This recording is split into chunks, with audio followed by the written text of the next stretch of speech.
welcome, Carol.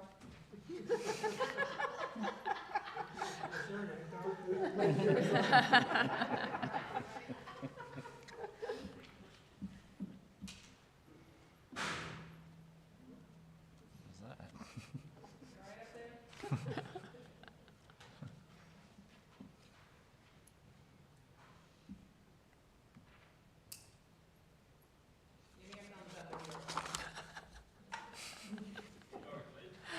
Steve. He's holding his head. He doesn't look Okay, you good? Okay. Meeting of the county, 46 County School Board will now come to order. Not that we miss one. Please join me in the pledge. I pledge allegiance to the flag of the United States of America and to the republic for which it stands, one nation, under God, indivisible, with liberty and justice for all.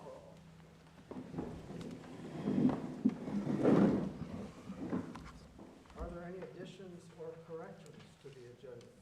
Yes, I'd like to add that the designee of the superintendent be added to the agenda. Why don't we add that under new business? Okay? Thank you. So may I have a motion to approve the agenda as amended? So moved. Second. Thank you. All in favor? Aye. The motion carries. The following are public announcements of upcoming Middlesex County Public Schools events and dates of interest.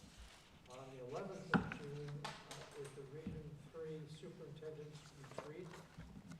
On July the 6th, we will be closed for Independence Day. And on July the 13th, we will meet again right here at 6:30 p.m. On July the 22nd, and please make sure this is on your calendar, we will have a joint work session here at, is it MHS? It is at the historic courthouse At the- boardroom. At the historic courthouse at 5 p.m. I'm seeing, well, I assume that both of our attendees do not wish to make a public comment, so we will close that, and we will now hear comments and reports from board members. Mr. Reed? We did have the building meeting with the Board of Supervisors. Still moving in the right direction. Slowly, Slowly. but that's one of the reasons we're having that joint meeting, I Yes. believe, so. Dr. Seiss, do you have any insights as to, and advice for board members who haven't been attending the construction committee meetings? So I think really not a lot has changed from where this board was in agreement on where we would like to pursue options 5 and 6 in the plans that Rosie the architect provided to us through their master plan study. We've continued to share that information. We have had some additional meetings, Dr. Burnett and I, with 2 other board of supervisors meetings that have proposed new build, which Dr. Burnett had shared that the board has not been in favor of because we don't need new build. So we do have another committee meeting later this month, the committee that you both serve on, and we'll get some additional updates there. The architect will be joining us for that. He'll go over some financing options that are available for school construction. He's going to give us some information and insight on that.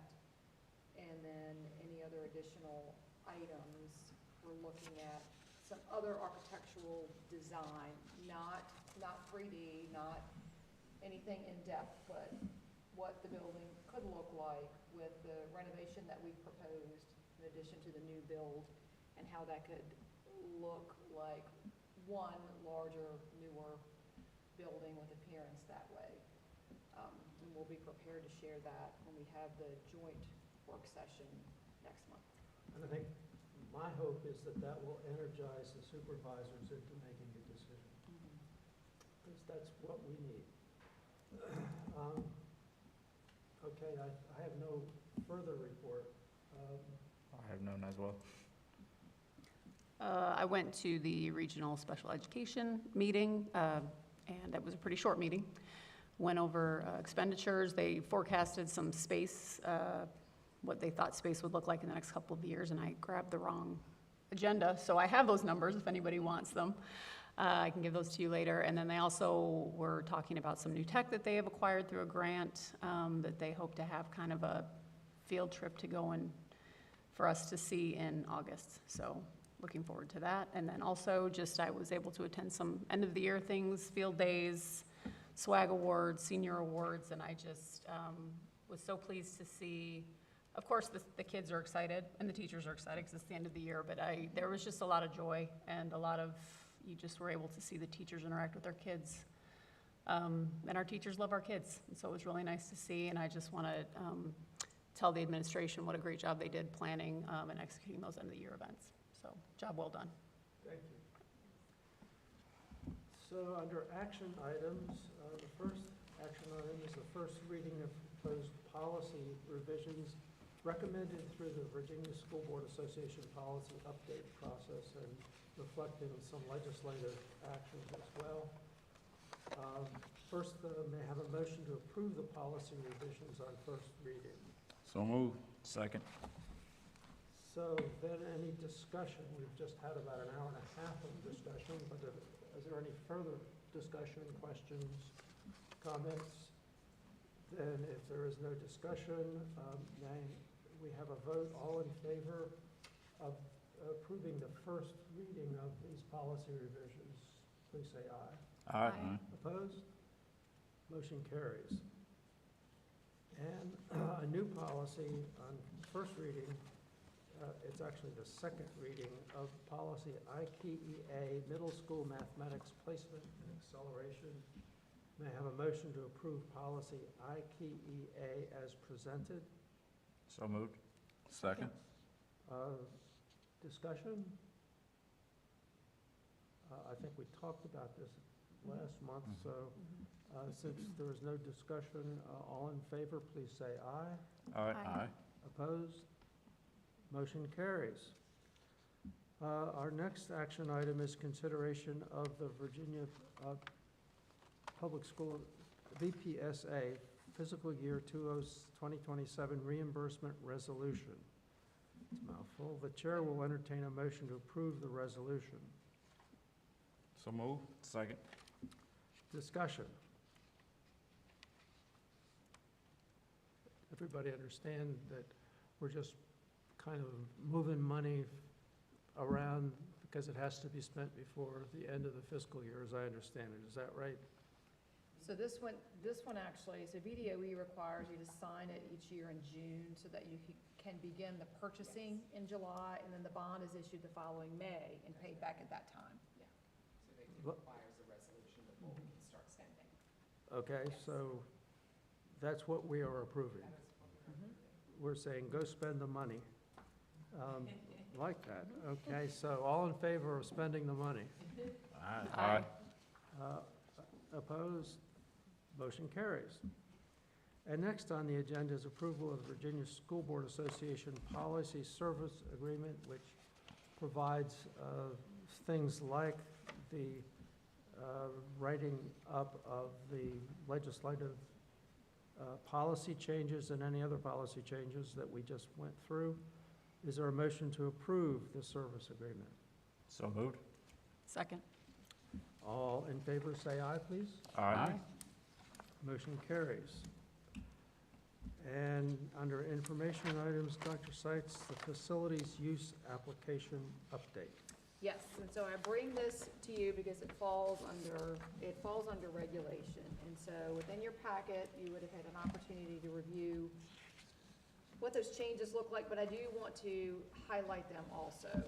And so because of the increased use of our facilities, there's a pull on our human resources and our other resources, and the entire team agreed it was time to revisit the protocols and practices and agreements and things that we had in place. And so the first, we updated the application is the first thing that got updated, and that was to ensure that we had the required information from organizations that were requesting use.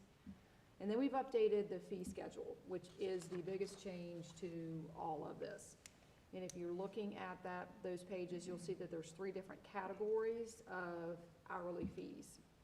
The first one is for for-profit organizations, and then there's a column for nonprofits who have to ensure that they are providing us their certification of nonprofit status, or we will have to go to the IRS and confirm that if we don't have that. There is also still an hourly fee even for those organizations. And so when they have provided the correct documentation to us, the fee is half of what it is for for-profit. And that's because it's still a pull on our organization. It's HVAC, it's lighting, it's additional staffing, it's those types of things that come into play. It's cleanup of fields, it's lining, it's all of the things that are still, like I said, a pull on the organization. And then there's a final column of fees, and that's for approved MCPS affiliated organizations, and then any Middlesex County government office that uses our facilities for trainings, presentations, things like that. We've also made sure that, and this was a part of the first application also, is that for any of them, there's still a responsibility of a supervisor fee, technology fee, or custodial fee if we decide on our end that those are needed. And so that's where a big update happened. We've updated and defined responsibilities of organizations when they're using our facilities to make sure things are taken care of and handled responsibly. And so we bring that to you this evening as an information item because it's not policy, doesn't require a vote, but it is a change, and I'm happy to answer any questions that you may have about any of those things. So like the auditorium, the gym, the media center, it's the same whether they use it here at St. Clair Walker or Yes. at the high school? Mhm. Okay. Mhm. And there's no discount, and I see your seasonal use, but if Mhm. someone wants it twice a week, they just pay the Yes. $50 up Yeah, front. and Okay. I'm glad you pointed that out. We did recognize that there are some organizations that use it on a regular basis, weekly, and so we've put a piece in there, and I think if it's 3 times a week for at least 8 weeks, they could be considered for a reduced rate there. But it's still a pull on our electricity and things like that. And then as far as government, what about candidates for government? How would that be classified? It's interesting that you bring that up, because I just signed one today that an organization is doing that. I personally feel like that is a that is beneficial to government, and so I feel like that likely would fall under government use, no matter the organization. If it's specific just to providing a candidate debate or something like that. Okay. Because our facility does get used for that. Agreed. If the school board is in agreement with that, I feel like that could fall under government use also.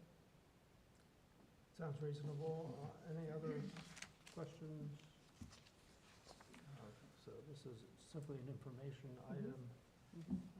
Thank you, Dr. Seitz. And then we'll move on to Dr. Bishop. We're already preparing for next year. We have a pre-service professional development calendar starting to take shape.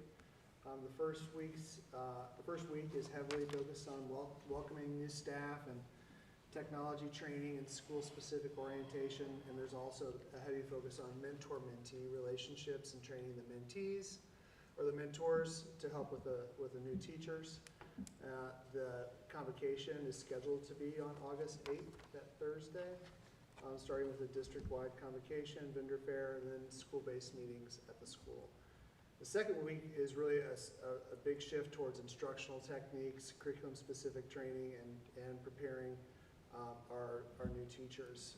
We'll provide technology support for Canvas, Gradebook, Pair, which is our online assessment platform, professional development on teacher observations and walkthroughs, making sure that the teachers fully understand what they're going to be evaluated in the classroom, and also specialized training for HQIM. And we will have our open houses on Thursday, August 13th, that evening. And then the following week, we have a Monday, which is a teacher workday, which is I think it's a great space between this. It gives teachers some good opportunity to plan and also get professional development. So that is our pre-service calendar as we are continuing to work on it throughout the summer.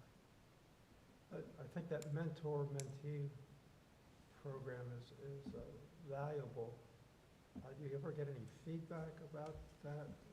We do. I get feedback from the mentors, and I talk with the mentees as well. Is it structured or unstructured?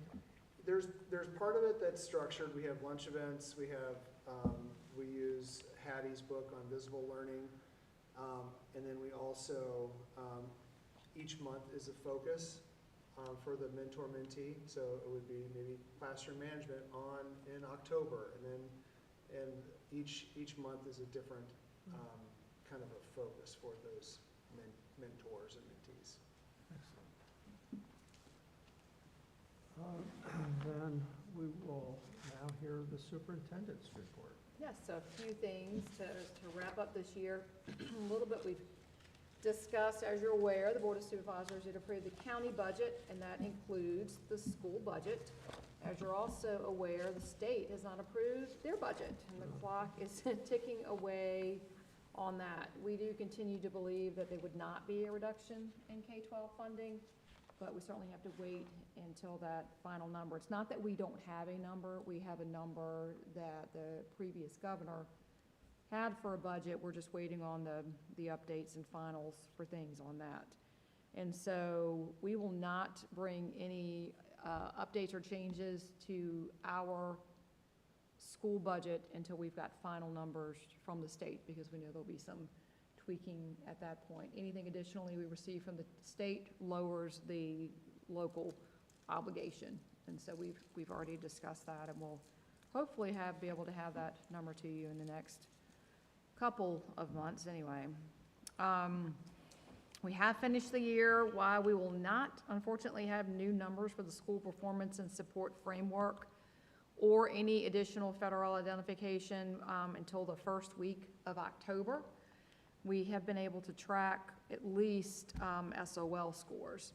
And so I did share this at our end of the year ceremony with our staff, that we, when we saw those numbers last year, and because we were administering new mathematics and reading assessments, we knew that there was work to do, and that's what our priorities were tied to. Most of our priorities were tied to when we looked at them for the strategic objective and going into this year. And so I can say that a lot of our staff dug in to make those improvements and make things happen. We saw some double-digit percentage increases at all three of our schools in either mathematics or reading. Some cohorts we saw, so if we tracked one grade level and the same students going to the next grade level, in some cases we saw a 37% increase in their pass rates as they moved up to that next cohort and what was done with them. When we looked at, we also compared content to content. So now we're not looking at the students, but we looked at what were the pass rates in this course for this year and what were the pass rates for the same course in this year. We saw increases there. In one area, we saw a 43% increase, and it really was the work that our administration did with our teachers on focusing on, we're teaching the right standards and we're teaching them to the level in which our children will be assessed in, using those high quality instructional materials and focusing on more directly on the teaching and learning. We still have to celebrate pass rates that were in the 80s and 90%. We've had them every year. We continue to see that. We have one area that was, I think, at about 99% pass rate. And so when I was given these numbers at the end of the year ceremony, we still had students who were testing. And so testing is complete now. We'll run numbers again and then make sure we're comparing to what the state has. But like I said, we will not have those final numbers from the state until the first week of October. In the performance framework. Also, in the readiness category, there is a growth measure for grades 4 through 8, so that affects the elementary school and the middle school. I've talked about this a few times, that the state moved away from Vivas, which was the third-party company that gave us those growth measures. That was not put in the budget for the 25-26 school year, and the Board of Ed will be voting on those progress tables at their upcoming meeting. We believe we know what they are, but the state could always do a little bit of tweaking, so we've been trying to run those numbers also. That looks better than last year, although I can't give you a final number by any means. We're not that close. We do know that there will be changes to the framework for the 26-27 year. We are hoping, or in VDOE is trying to get those finalized by August and September, so that we know what we're doing earlier in the school year instead of during and after the school year is over, which is what we're experiencing now. If you remember, the cut scores are supposed to start to increase for the 26-27 school year. But at the same time, there is an RFP that will be written and go out during the 26-27 school year for a new assessment company for the state, meaning writing all new assessments. Pearson has been our assessment company for a number of years now. And I can't say that it will not be Pearson because the RFP has not gone out yet, but I continue to hear from the state level, we will have a new assessment in 27-28. And so with that, the talk has started, and hopefully will be proposed to the Board of Ed, that cut scores don't change for 26-27, because we know we're going to have new assessments in 27-28, and everything has to be standardized at that time. And so these are just things that I either know are coming or suspect may be coming. I'll continue to keep the board updated on any of those changes, because they're big impacts to us in our school division, to our schools, to our teachers, and then what's going on in our classrooms. We did hold our administrative retreat last week. So graduation on Saturday, and then 2 days of retreating with principals, assistant principals, directors, curriculum specialists, dean and student. We're all together in some heavy and deep conversation on how did we end the year and what do we need to do going forward. And so we will not be looking at new initiatives going into a new year. It's just better defining what we do and the work that needs to be tweaked and made better, is what we'll be focusing on and working on for the next year. And so, yes, school is out, but I can tell you personally, I haven't taken a breath yet, and most of our team has not taken a breath yet, because as soon as it stops, it starts. And so that is an update of where we are on June 8th. Thank you. You're welcome. August is coming. Quickly. So we will now consider any old business. Seeing no old business, I believe we do have some new business that was added to the agenda. And that motion is to approve the assistant superintendent as the superintendent's designee.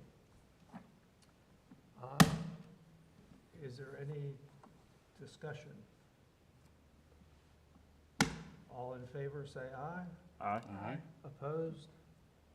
Then the assistant superintendent is now the designee. Any other new business? Seeing none, we will now consider pursuant to the Code of Virginia, the board going into the closed session to discuss personnel matters, student matters, and legal matters. May I have a motion to go into closed session? So moved. Second. Thank you. All in favor, please, say aye. Aye. Opposed? The board will now enter closed session.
board has returned to open session. The chair will entertain a motion to certifying that only matters lawfully entered, or lawfully exempted from open meeting requirements and identified in the motion to convene the closed meeting were discussed. May I have a motion? So moved. Second. All in favor? Aye. Aye. Board members, please respond by roll call vote that only matters lawfully exempted were discussed. Dr. Burnett, Yes. Mr. Kennedy, Yes. Mrs. McMahon, Yes. Mr. Reed. Yes. The consent agenda includes minutes, budget and financial reports, written reports, enrollment reports, budget supplement requests, fundraising requests, facility use applications, and the approval of the superintendent's contract. May I have a motion to approve the consent agenda items? So moved. Second. All in favor, say aye. Aye. I didn't mean I was going to second it, I just paused for a second. If there is no further business, oh, the motion carries, by the way. If there is no further motion, may I have a motion to adjourn? So moved. Second. Oh, there is a second, so carried.